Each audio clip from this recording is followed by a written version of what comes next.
meeting outside instead. You're having a meeting outside? I'll take my picture. You're on a public sidewalk, Mr. McManus. This is Susan Bassi, and these are groups of attorneys, private and government attorneys in Silicon Valley. And I took their pictures and their videos out on a public sidewalk outside the local bar association, where they were gathering with a bunch of judges. And if you've ever been in a courtroom and felt like something didn't feel right, or something wasn't fair, but you couldn't quite place it, you're going to want to watch this video. I need some direction. Miss Bassi is here, and Miss Bassi is being Miss Bassi, and I caught her on camera turning on her camera/video function on her iPad.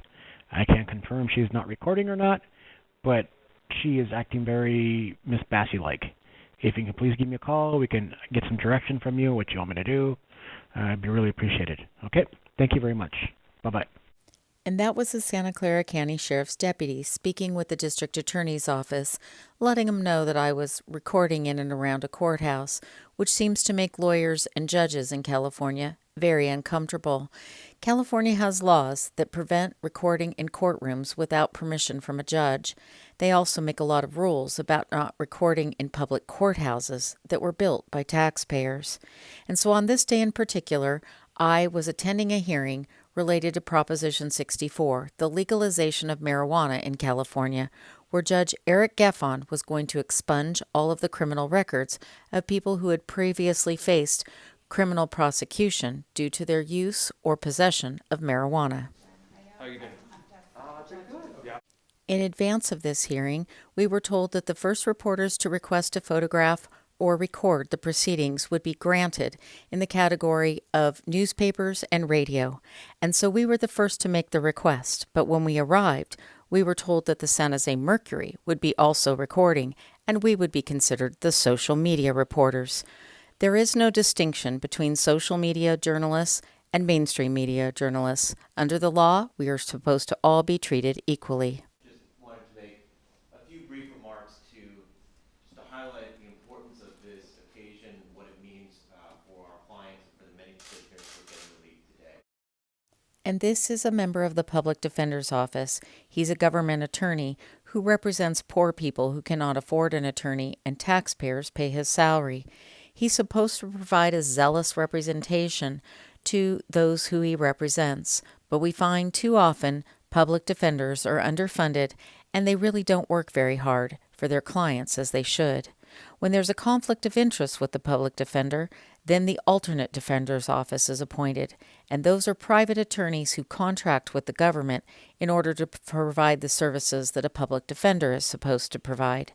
And before he became a judge, Judge Eric Geffen worked for the alternate defender's office on a contract with the county. He also represented private clients, and there was a pattern of him not representing those clients very well. For instance, in one case, he was hired by the 49ers to represent a victim, and suddenly Judge Geffen was telling the reporter for the San Jose Mercury News that his client really didn't want to press charges against one of the 49er football players after the 49ers had paid his fees. He's also represented other individuals, and that's where his 700 form disclosures come in handy, because every judge is required to disclose their financial conflicts of interest, and Judge Geffen's 700 forms look more like an investment banker and a hedge fund manager than a judge. He owns stock in nearly every company you can imagine: oil and gas, telecommunications and pharmaceuticals. He owns stock in Google and in Apple and in Facebook, and he owns stock in Netflix, where he happened to have some clients who had a movie made about them, but not in a manner that was truthful or that represented his clients very well. In my experience, while working on Proposition 64, I spoke with hundreds of people who were seeking the relief that this court is granting today. And for some of these people, their convictions were as much as 50 years old. Many of these people have been waiting years to remove from their record a criminal conviction that was for conduct which has long since become socially accepted. And people who were convicted of crimes related to marijuana are similar to people who are being arrested for recording police or trying to push for cameras in courtrooms, because we're already recording proceedings in courtrooms all across the country, and we've been doing so since 2020. We do it on Zoom, we do it on Microsoft Teams. The only place that we don't seem to do it is in Santa Clara County, because Judge Geffen is among the judges who refuses to let people routinely come into his courtroom on remote access when he has the ability and taxpayers assured that he had the ability to do so.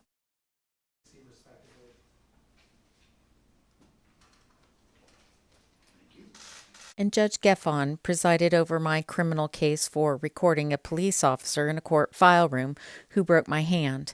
Judge Geffen presided over that case for over 4 years and over 70 hearings. He thought that was a good use of public resources. It felt more retaliatory and like he was more aligned with the Santa Clara County District Attorney and the judges that I had been critical of. Judge Geffen is also currently presiding over a case involving a local journalist, Eastside San Jose Times, a journalist who was slapped with a restraining order because he spoke up about a local politician. Don't believe the news. The news is telling everyone that we wouldn't accept the contract because of money, and that's not true. We want patient safety. Have a great day. So this little local journalist, who mostly reports on community information in the east side of San Jose and around the San Jose area, was critical of a politician, a city council member, Peter Ortiz, who represents Eastside San Jose. And the journalist said that he didn't like the policies related to the city councilman's views and opinions and ideas related to children and related to the local schools. And the councilman responded by slapping a harassment order on the journalist, very much the way police officers arrest journalists who are recording them when they're cop watching or doing First Amendment auditors. And so the journalist hired a lawyer, and that lawyer filed an anti-SLAPP lawsuit on the city councilman. An anti-SLAPP lawsuit is a lawsuit that says that the activity that is claimed to be harassing is actually protected under the First Amendment. It's like being able to stop a police officer from arresting you.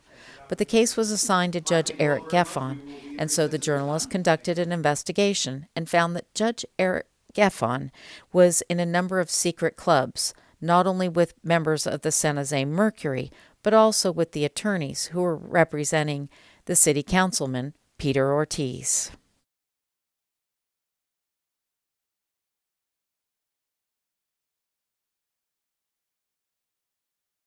So in addition to filing the anti-SLAPP, the journalist also filed a motion to disqualify Judge Eric Geffen.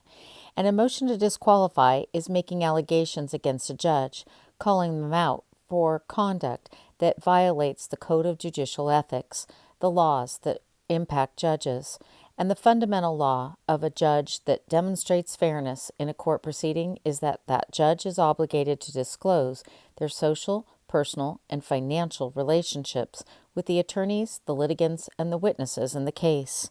Judge Geffen didn't do that, and the journalist went and found how many conflicts Judge Geffen actually had. Conflicts that are in addition to his investment sheet that is disclosed on his Form 700s. The two main conflicts of interest that Judge Geffen had was he sat in the secret bar bench media police committee with private divorce attorneys, with police officers, and with members of the media, mainly NBC News and the San Jose Mercury, their editors, reporters, and columnists. And the journalist said that there was no way that Eric Geffen could be fair when he had been influenced by the San Jose Mercury, who was his competitor and who had also endorsed Peter Ortiz in the election. The journalist also found another club that Judge Geffen belonged to that he did not disclose, and that was the Inns of Court.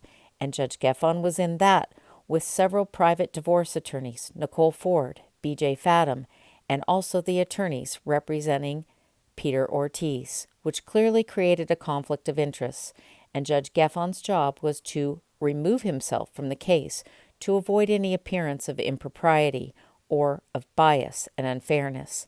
But when he failed to do so, the journalist had to file the disqualification.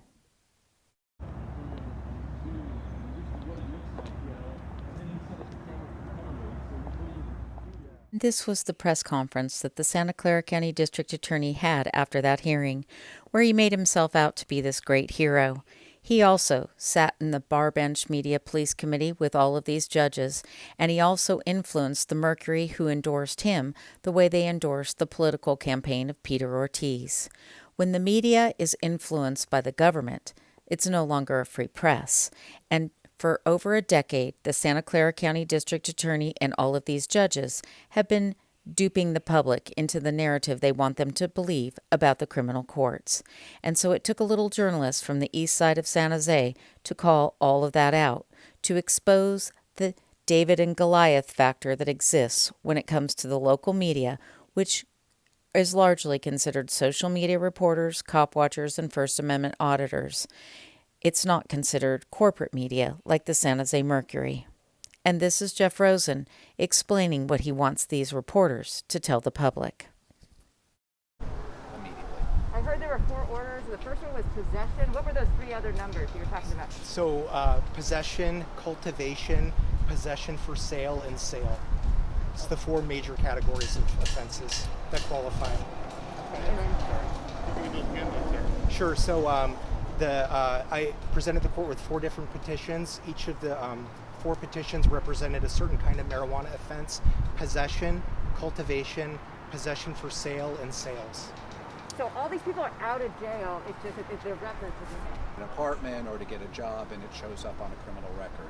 These convictions that we expunge today will be gone immediately.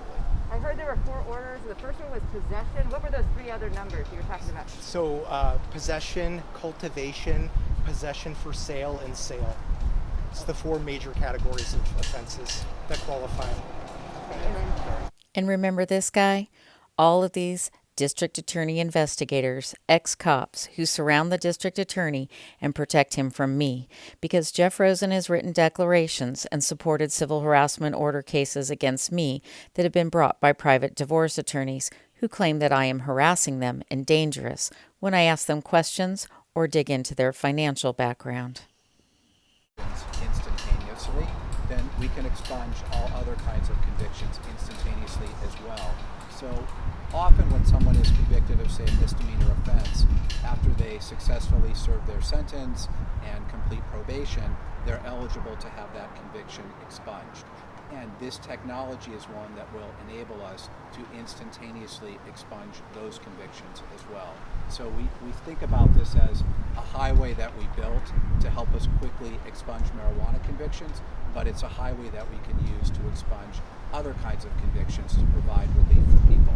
We very much believe in the DA's office in holding people accountable, but when someone has served their sentence and is ready to re-enter the society, we want to remove as many barriers as we can to enable them to successfully reintegrate into society, and removing these old convictions and things that can be expunged.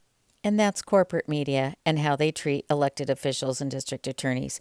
And here's how I do it. And Mr. Rosen, who was it that you used to write the code for this? We wrote it ourselves. And individual people inside the DA's office were hired to do that? No, we were able to write this code without any additional expense to taxpayers. We have a fantastic information technology team in the DA's office. They're very hardworking and motivated, and we gave them this project, and they got it done quickly and with no expense. Santa Clara County District Attorney Jeff Rosen is the most powerful law enforcement officer in all of Northern California. He was also a member of the Bar Bench Media Police Committee that we exposed in 2023 with Judge Eric Geffen, as Judge Eric Geffen was presiding over my criminal case. That was never disclosed to me or to my IDO attorney. And Jeff Rosen would like everybody in the mainstream media to believe that he hired coders to expunge the records and the criminal convictions of all the people that he convicted and put into jail. So if you want to keep believing what the corporate media is saying, keep on listening to how Jeff Rosen does these press conferences. Or you can stay tuned here and listen to the questions that I always make sure we ask our district attorney and our elected officials. Well, so it's a good way to give someone that fresh start. I mean, the idea is your conviction's expunged. Either you've successfully completed probation or the law changed and marijuana possession or sales is no longer a crime. And so how can we wipe the record clean? And this was the way to do that. So we're very happy for this day. So Are is you that guys the first?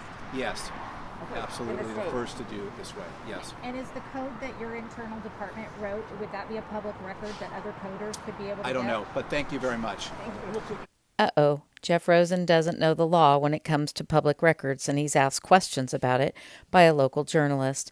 And I did do a records request about it, and turns out they didn't seem to have any records about those terrific coders that did all the expungements that Jeff Rosen was bragging about to the mainstream media.